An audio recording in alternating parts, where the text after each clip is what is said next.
शपथ. अरे विक्रिया ती तुला डायरेक्ट विचार म्हणून सांगायला लागल्या. हे नाही तस काय नसेल. अरे नाही म्हणतो असाच आयुष्यपर्यंत वर राहशील. आलो.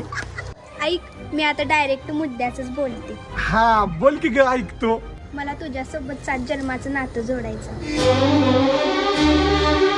अरे ताजी विसल्या 7 जन्मासाठी नातं जोडायचं म्हणायला लागल्या. जागे बघ जोडचा. अरे जा जा. माझ्याकडून HRB. आता HRB काय आहे? विसल्या HRB म्हणजे बहुतेक आय लव्ह यूचा चुलत भाव आहे. तू टू म्हण HRB 2 ग. मला माहित होतं तुला भावा बहिणीचं नातं जोडायचं. हॅपी रक्षाबंधन. अरे HRB म्हणजे हॅपी रक्षाबंधन होतं.